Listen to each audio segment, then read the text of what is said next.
काय झालं, एकदा रामभाऊच्या मुलीचं लग्न होतं. खेड्यातला रामभाऊ 7वी शिकलेला. परिस्थिती खूप गरिबीची होती, पण मुलीचं लग्न ठरलं. मुलीची इच्छा होती, एकुलती एक पोरगी होती ना. तिने सांगितलं, पप्पा माझ्या सगळ्या मैत्रिणी श्रीमंत घरच्या आहेत. मग सगळ्याच्या पत्रिका आपल्या घरी आला. पप्पा 100 का होईना पण पत्रिका, एक 50 का होईना पत्रिका माझ्यासाठी छापताल का तुम्ही? सगळ्या मैत्रिणी श्रीमंतातले, मोठ्या वाड्यातल्या, मोठ्या बंगल्यातल्या, त्यांच्या घरी लग्नाचं आमंत्रण द्यायला कसं जाऊ? एखादी हलकी का होईना पण थोड्याफार पत्रिका असू द्या. पुरीचा हट्ट. परिस्थिती नव्हती रामभाऊची, पण लेक जर हट्ट करत असेल तर व्याजाने पैसे काढील मी आणि तिचा प्रत्येक हट्ट पूर्ण करेल. हे बापाने त्याच्या हृदयात अशी खुणगाटच बांधून घेतलेली असते की मला मुलीसाठी नाही भारीतली पण एखादी हलकी गोष्ट तरी करायची. 100 पत्रिका छापलेल्या आणि पत्रिका इतक्या पातळ होत्या जसं लेकरं वहीत लिहितात ना. पुस्तकाची पानं जशी पातळ असतात तशी पत्रिकेची पानं पातळ होती. हलक्या पत्रिका आणि कमी पैशात छापून आणलेल्या. एकेका पत्रिकावरती तो नाव टाकत होता. अरे पत्रिका इतकी हलकी होती की वरच्या पत्रिकेवर नाव टाकलं तर खालची पत्रिकेवर छापत होती.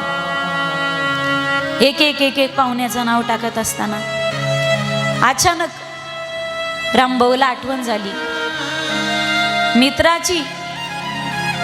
मित्राचं नाव लिहिलं. माननीय मुख्यमंत्री साहेब मुंबई.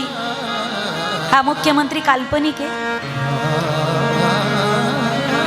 माननीय मुख्यमंत्री साहेब मुंबई. आणि टचकन डोळ्यातलं पाणी आलं. डोळ्यातलं पाणी पत्रिकेवरती पडलं. पत्रिका ओली झाली आणि त्या क्षणी रामभाऊला सगळं बालपण आठवलं.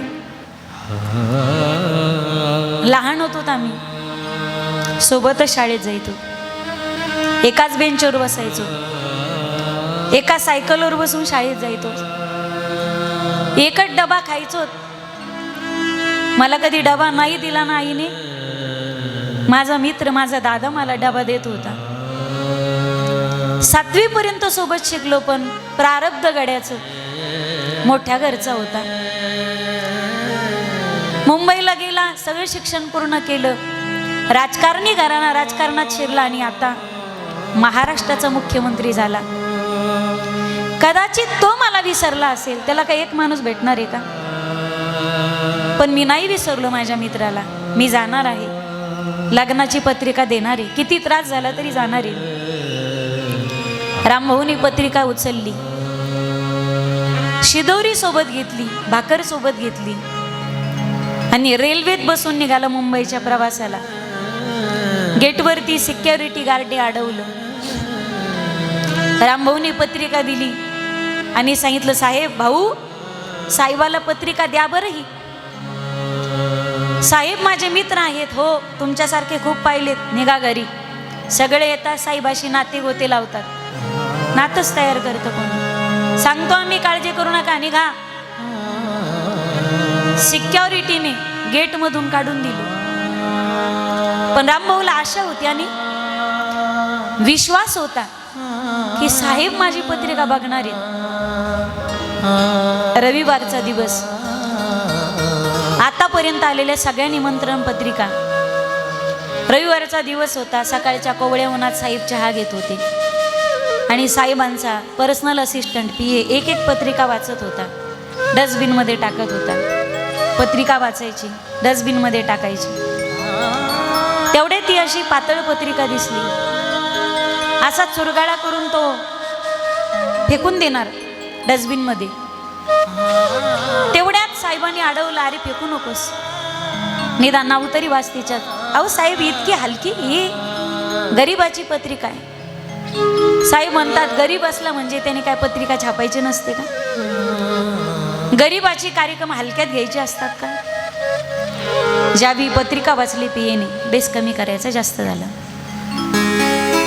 आवाज थोडा वाढवा. ज्यावेळी पियेनी पत्रिका वाचली, वर वधू आणि वधूच्या नावाखाली ज्यावेळी आपल्या बालपणीच्या मित्राचं नाव वाचलं ना, त्यावेळी महाराष्ट्राचा मुख्यमंत्री पण मित्राचं नाव वाचल्यानंतर, मित्राचं नाव ऐकल्यानंतर त्या मुख्यमंत्र्याच्या डोळ्यात टचकन पाणी आलं. साहेब, हा साहेब, अरे बोल ना, तुम्ही रडताय साहेब? तुम्हाला कशाची आठवण आली का साहेब? तू आता जी पत्रिका वाचली होती ना, त्याच्यावरचं नाव पुन्हा वाचशील का एकदा? पुन्हा त्या पत्रिकेवरची नाव पुन्हा एकदा वाचली. त्यावेळी साहेबांचे डोळे अजूनच भरून आले. साहेब, ही पत्रिका वाचली म्हणून रडताय तुम्ही साहेब? हो रे, असं काय आहे या पत्रिकेमध्ये साहेब? ही हातात घ्यायच्या लायकीची सुद्धा पत्रिका नाही, तुम्ही रडताय साहेब? या पत्रिकेत जे नाव आहे ना, वधूच्या नावाच्या पुढे, ते माझ्या बालपणीच्या मित्राचं नाव आहे. सोबतच लहानाची मोठी झालो आम्ही, एकाच शाळेत शिकलो आम्ही 7वी पर्यंत. एकाच बेंचवरती बसायचो, एकाच सायकलीवरती शाळेत जायचो. माझ्याकडे सायकलच नव्हती, तो पुढे मी त्याच्या मागे. कधी कधी तर वह्या नसायच्या ना, माझ्या मित्राला मीच वह्या पुरवल्यात रे, आईचे बोलणे खाल्ले. कधी कधी डबा नसायचा त्याच्यासोबत, माझा डबा दिला मी त्याला. फार हुशार होता रे. 7वी पर्यंत एकाच वर्गात शिकलो आम्ही. तुला माहितीये, लहानपणी नदीला पोहायला गेलो आणि मला पोहता येत नव्हतं.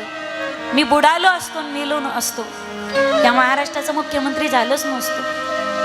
पण माझ्या रामभाऊनं मला वाचवलं. खोल पाण्यात आला तो, मला वाचवलं. जर रामभाऊ नसतात, आज हा मुख्यमंत्री महाराष्ट्राला दिसला नसता. खूप प्रेम होतं आमचं एकमेकावर. एकाच ताटात जेवायचो, एकाच वहीत अभ्यास करायचो. पुस्तकं नव्हते रे त्याला, कपडे सुद्धा नव्हते. माझे कित्येक कपडे मी दिले त्याला चोरून, आई रागवायची म्हणून. फार हुशार होतो, पण प्रारब्ध लेखाचं गरीब घरचा होता ना. बालपणी आई वडील गेले आणि छोटे लहाने भाऊ आणि बहिणी होते. त्यांच्यासाठी रामभाऊला शिकता नाही आलं. मी गाव सोडलं, कॉलेज केलं, ग्रॅज्युएट झालो, राजकारणात आलो, आज मुख्यमंत्री झालो. पण माझा रामभाऊ आहे तसाच अजूनही फाटका आणि गरीब आहे. ही पत्रिका सांगते माझ्या रामभाऊची परिस्थिती अजूनही सुधारली नाही.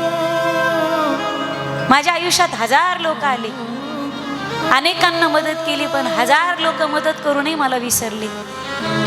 पण माझा बालपणीचा मित्र अजूनही मला विसरला नाही. तुला सांगतो, त्या पियेला सांगतायत, या दिवशी, त्या लग्नाच्या तारखेच्या दिवशी मी कोणत्याही सभेला जाणार नाही, कोणत्याही उद्घाटनाला जाणार नाही, कोणत्याही कॉलेजला भेट देण्यासाठी जाणार नाही, कोणत्याही कार्यकर्त्याची पुढाऱ्याची भेट मला घ्यायची नाही, कोणत्याच कार्यक्रमाला समारंभाला आपण जाणार नाही.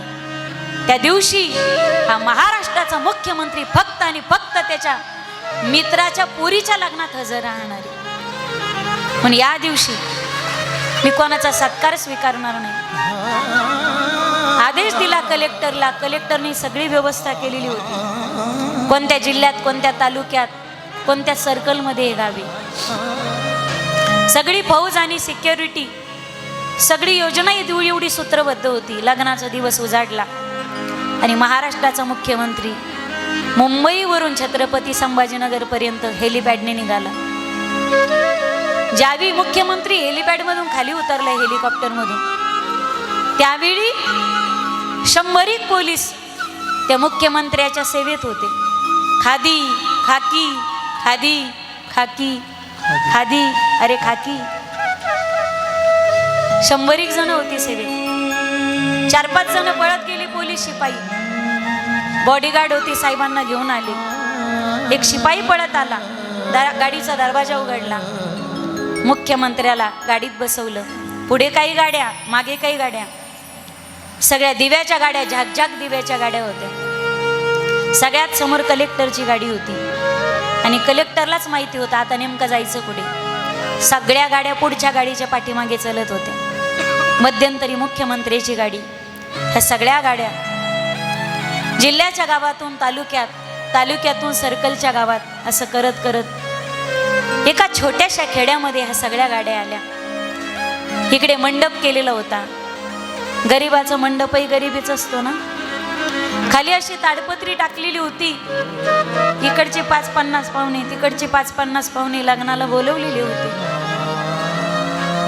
आता नवरदेव नवरी मंडपात येणार तेवढ्यामध्ये ह्या सगळ्या दिव्याच्या गाड्या, जागजाग दिव्याच्या गाड्या आवाज करत त्या गरीबाच्या लग्नाच्या जवळ जाऊन पोहोचल्या. हो, इथेच थांबायचंय, थांबायचं, हे माझ्या रामभाऊचं घर आहे, थांबा. इथे एक छोटीशी वस्ती लागली, छोटासा मंडप होता. सगळ्या गाड्या थांबल्या. गाड्यांचा आवाज आला. पोलिसांच्या गाड्या का आल्या ते सगळे गरीब घाबरले. आता गरीबाच्या लग्नात पाहुणे रावळे सगळे गरीबच असतात ना. गरीबाशी श्रीमंत सोयरी करतो का? आहे ना. गरीबाशी सोयरी करत असताना श्रीमंताला अपमान वाटतो. बोलूया पलीकडे जाऊन तुम्हाला. इज्जतीने घसरला असेल तरी जमतो, पण पैशानं तो श्रीमंत पाहिजे, बस याच्याच पाठीमागे धावणारं जग आहे आता. पण गरीब किती खानदानी असेल तर त्याच्या पैशाकडे लोक पाहतात, त्याच्या कुळाकडे लोक नाही पाहत की हे किती खानदानी. आता बट्टेबाज असलं तरी जमतं, फक्त पैशावाला पाहिजे. पैशाने सगळ्याची तोंड आवडता येतात. सगळे लोक घाबरले. लग्नातले वराडी घाबरली. का आल्या असतील या गाड्या? तेवढ्यात रामभाऊनी अशी गर्दी सावरली. एक शिपाई पळत आला. साहेबाच्या गाडीचा दरवाजा उघडला आणि ज्यावेळी प्रत्यक्ष गाडीतून उतरताना महाराष्ट्राचा मुख्यमंत्री उतरताना पाहिला ना, रामभाऊला असं वाटलं जणू पंढरीचा पांडुरंग या गरीबाच्या झोपडीत दर्शन देण्यासाठी आला. गर्दीला सावरत, लोकांना ढकलत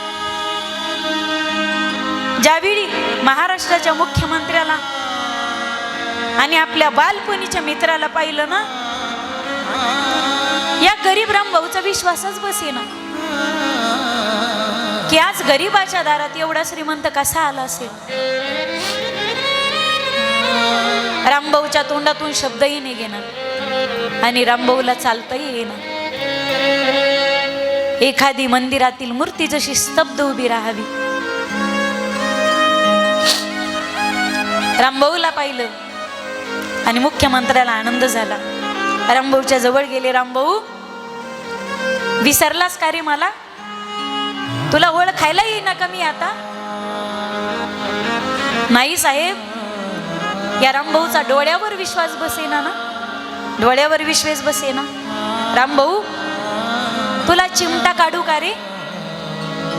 जसा लहानपणी वर्गात काढत होतो बेंचवर बसून, तसा चिमटा काढू का रे तुला? तुझा विश्वास बसेल मग. रामभाऊ भेटणार नाही का तुझ्या या मित्राला? दोन्ही हात समोर केले. गाईला पाहून वासराने जसं हंबरावं आणि शेपटी वर कडून पळत जावं, तसा हा गरीब रामभाऊ पळत गेला. महाराष्ट्राच्या मुख्यमंत्र्याच्या गाड्याला जाऊन बिलगला. खूप रडली दोघं, खूप रडली. मुख्यमंत्र्याच्या अश्रूंनी रामभाऊचा रुमाल भिजला होता खांद्यावरचा, आणि रामभाऊच्या डोळ्यातली अश्रूंनी मुख्यमंत्र्याच्या अंगावरचा खादीचा कोट भिजला होता. खूप रडली दोघं. आणि घटना सगळे गावकरी पाहत होते. नकळत सगळ्यांच्या डोळ्याला पाणी आलं. अरे जणू ही कृष्ण आणि सुदामेची भेट होती.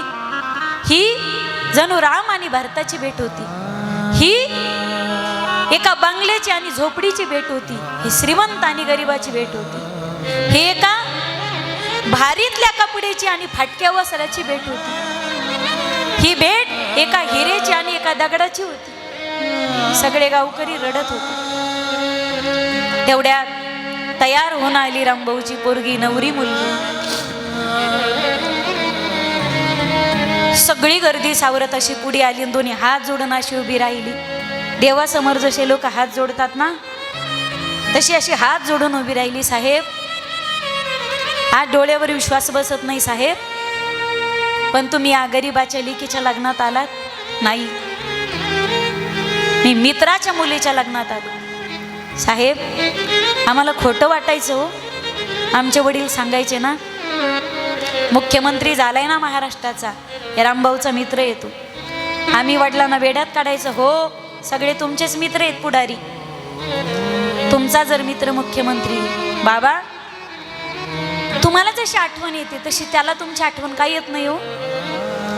त्यावेळी आमचे वडील म्हणायचे, आठवण काढण्यासाठी काही एक आहे का, त्याला सगळ्या महाराष्ट्राची चिंता आहे. खोटं खोटं मानत होतो साहेब. मरेपर्यंत इथे उभे असलेले सगळे लोक मरेपर्यंत माझं लग्न कधी विसरणार नाहीत साहेब, माझं लग्न कधी विसरणार नाही. शेवटी लग्न लागलं. साहेब, तुम्ही निघताय लगेच साहेब, तुमची कुठं जेवणाची फराळा पाण्याची व्यवस्था करू का साहेब, एखाद्या हॉटेलला. कसं बोलतोय तू रामभाऊ, स्वतःच्या पोरीच्या लग्नात बाप कुठे हॉटेलला जेवत असतो का. बाप हॉटेलला, तुझी पोरगी काय माझी पोरगी काय, आपल्याला हे जेवण चालेल का साहेब, हे जेवण चालेल आपल्याला.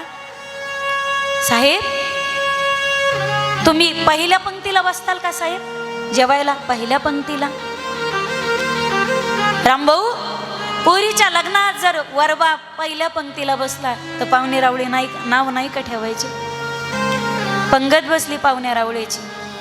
आणि हा महाराष्ट्राचा मुख्यमंत्री येता एका हातात पाण्याची बकेट घेतली, एका हातात प्लॅस्टिकचा ग्लास घेतला, डाव्या हातात बकेट धरली, उजव्या हातात ग्लास घेतला आणि उजव्या हातातल्या ग्लासने बकेटीतलं पाणी घेऊन बसलेल्या पंक्तीतल्या लोकांना ग्लासमध्ये पाणी वाढत होता. सगळा समाज रडत होता.